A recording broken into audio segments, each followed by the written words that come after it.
이제 어제의 말씀에서 구약의 성소는 하나님께 나아가는 길이라기보다는 죄인은 하나님께 나아갈 수 없다는 그런 절망을 보여준다라고 말씀드렸습니다.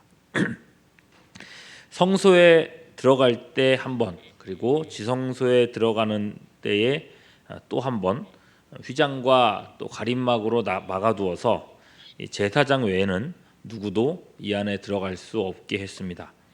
특히 지성소에는 대제사장만 들어갈 수 있는데 그것도 1년의 대속죄일 단 하루만 들어갈 수 있었고, 들어갈 때도 자신을 위한 속죄 희생을 치르고서야, 자신을 정결케 하고서야 들어갈 수 있었습니다. 제물이 온전하지 않았기 때문에 매번 새롭게 짐승이 죽어야 했고, 제사장도 온전하지 않았기 때문에 함부로 지성소에 들어갈 수 없었습니다. 이것이 옛 언약의 한계입니다. 유대 그리스도인들이 고난을 피해서 옛 유대교 신앙으로 돌아가려고 하고 있다고 말씀드렸습니다. 그들에게 히브리서 기자는 말하는 겁니다. 고난을 피해서 유대교의 옛 언약은 우리를 구원할 수 없다는 것입니다. 짐승의 희생 가지고는 충분하지가 않다는 거예요. 대신에 오늘 말씀에서 사도는 새 언약의 주인을 소개하고 있습니다. 바로 예수 그리스도이시죠. 11절이요. 그리스도께서는 장래 좋은 일에 대제사장으로 오셨다. 12절. 그분은 염소나 송아지 같은 짐승의 피를 의지하지 않으시고 오직 자기의 피로 영원한 속죄를 이루셔서 단번에 성소에 들어가셨다라고 말씀합니다. 여기서 중요한 표현은요, 단번에입니다. 예수님의 희생은 역사상 단 한 번 있는 사건입니다. 더 이상 반복되지 않습니다. 이 말이 무슨 말인가 하면요, 더 이상 구약 시대와 같은 희생 제사가 필요하지 않다는 것입니다. 이 말이 중요한 이유가 있습니다. 가톨릭은요, 그렇게 보지 않습니다. 예수님은 예배 시간마다, 예배를 드릴 때마다, 미사 때마다 새롭게 죽고 또 죽으신다고 말합니다. 이걸 성체성사라고 합니다. 물론 그분들도 예수님의 죽으심이 단회적이라고 말은 합니다. 성찬할 때 예수님께서 나를 기념하라고 하셨잖아요. 이 기념이 뭔가, 2000년 전에 있었던 그 단회적인 사건을 오늘날 일어나는 생생한 현실이 되게 하는 일이라는 겁니다. 그래서 그분들은 성찬의 빵과 포도주가 백성에게 베푸는 것이 아니라 하나님께 바치는 것이다 라고 말합니다. 뭐 어렵게 베베 꼬여서 얘기하지만요, 결론적으로 예수님이 결국은 반복적으로 죽으셔야 한다는 말과 별로 다르지 않은 것입니다. 우리는 아니에요. 예수님의 희생은 확실하게 단회성입니다. 단번에예요. 그래서 예배 때마다 제물이 희생될 필요가 없습니다. 예수님은 반복해서 죽으시지 않습니다. 그런 의미에서요, 종교개혁의 후예들은 어느 정도 우리의 표현을 통일할 필요가 있는 것 같습니다. 희생 제물이 없어요. 그러니 우리의 예배는 그야말로 예배이지 제사가 될 수 없습니다. 그래서 수요 예배 전에 선포하는 성경 구절을 생각해 보십시오. 요한복음 4장 24절, 하나님은 영이시니 예배하는 자가 영과 진리로 예배할지니라 라고 했어요. 예배하는 자가 예배할지니라 라고 했지, 제사하는 자가 제사할지니라 라고 말하지 않았습니다. 제사가 아니라는 말은 이 본관 앞 제가 서 있는 이 자리가 제단이 아니라는 말입니다. 제단이라면 이 자리에서 소나 양을 잡아야 되겠죠.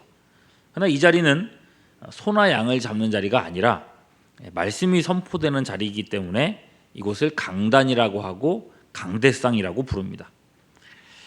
물론 신약 성경에는 우리가 제사도 드린다는 표현이 있습니다.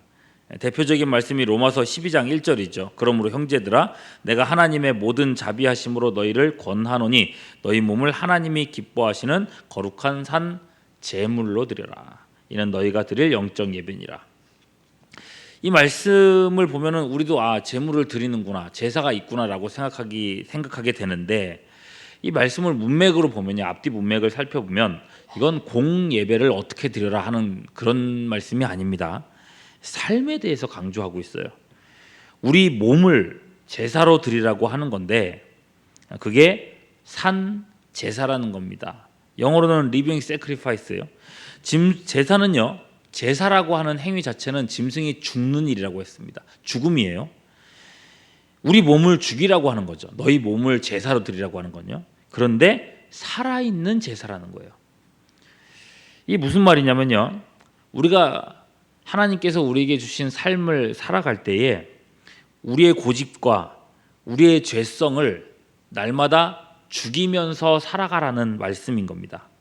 바울이 고린도전서 15장 31절에서 이렇게 얘기하죠. 나는 날마다 죽노라. 이 고백이 있는 삶을 살라고 하는 거예요. 그게 산 제사입니다.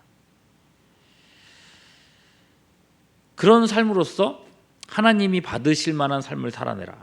내가 살아서 내 고집대로, 내 성질대로 사람들을 푹푹 찌르면서 사는 것은 하나님께 영광되지 못한다는 것입니다.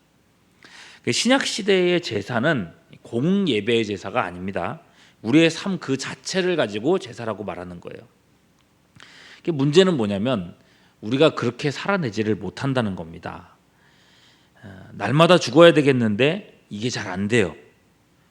보십시오. 오늘 말씀은 그 부분까지 나가고 있습니다. 14절, 하물며 영원하신 성령으로 말미암아 흠없는 자기를 하나님께 드린 그리스도의 피가 어찌 너희 양심을 죽은 행실에서 깨끗하게 하고 살아계신 하나님을 섬기게 하지 못하겠느냐. 그리스도의 피는요, 단지 우리 죄를 씻고 천국에 들어가게 하는 것 이상입니다. 우리의 양심 그 자체를 씻어내십니다. 죽은 행실에서 깨끗하게 하십니다. 그래서 살아계신 하나님께 누를 끼치는 것이 아니라 감히 그분을 섬길 수 있게 만들어 주십니다. 우리가 온전한 믿음으로 서 있으면, 성령을 의지하여 말씀 앞에 서 있으면 하나님은 얼마든지 우리를 변화시켜 주십니다. 이기게 하십니다. 그리고 싸울 힘을 더해 주십니다. 우리가 이 새벽마다 이 아침에 이렇게 나오는 이유가 뭡니까? 딱히 기도 제목이 없을 때에도 나와서 그렇게 기도하며 평생을 살아가야 하는 이유가 뭡니까? 왜 매일 주야로 하나님의 말씀을 묵상하며 살아갑니까? 도를 닦기 위한 것입니까? 인격을 수양하기 위한 것입니까? 아닙니다. 우리의 삶을 거룩한 산 제사로 드리기 위한 것입니다. 하루를 살면 그 하루만큼 그리스도를 닮아가기 위한 것입니다.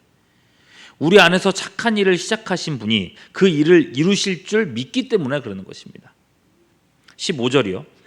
새 언약의 중보자이신 예수님 안에서 우리는 죄 사함을 받을 뿐만 아니라 죄와 싸워서 하나님의 기업을 누릴 수 있게 됩니다. 예수님은 그 일을 위해서 죽어주셨습니다. 이제 뒤에 남아있는 말씀은요, 그 죽으심이 얼마나 효력 있는 것인가를 보여줍니다. 16절과 17절 보시면 갑자기 이제 유언에 대한 얘기를 합니다. 유언은 그 사람이 죽으면 그때부터 효력이 발생한다, 뭐 이런 말씀이죠. 그리고 나서 다시 언약 이야기로 돌아간단 말입니다.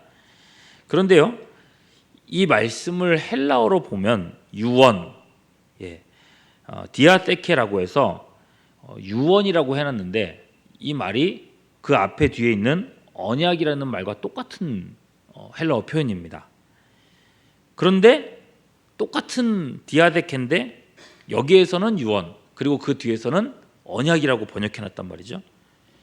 이게 문맥적인 번역을 한 겁니다. 사실 디아테케는요, 언약과 유언 둘 다로 번역이 가능합니다. 히브리서 저자가 지금 언어 유희를 하고 있는 거예요. 유언이 유언한 사람의 죽음으로써 효력이 발생하는 것처럼 같은 의미를 가지고 있는 언약도 마찬가지라는 거예요. 피 흘림, 즉 죽음이 필요하다는 것입니다. 하나님이 아브라함과 언약을 맺으셨을 때를 생각해 보십시오. 네 자손을 통해서 천하 만민이 복을 받게 하겠다고 하셨습니다. 이건 예수님을 통해서 온 천하에 복음을 전하게 하겠다는 약속이었습니다. 이 언약을 체결하기 위해서 짐승을 잡아서 반으로 쪼개고 양쪽으로 두어서 그 피로 만든 길을 만들죠. 원래는 언약을 하는 당사자 두 사람이 함께 쪼개진 짐승의 길을 지나면서 언약이 성립됩니다. 그런데 여기서는 이때는 하나님의 불이 홀로 그 길을 지나가죠. 하나님은 사람이 이 언약을 지키지 못할 걸 잘 알고 계십니다.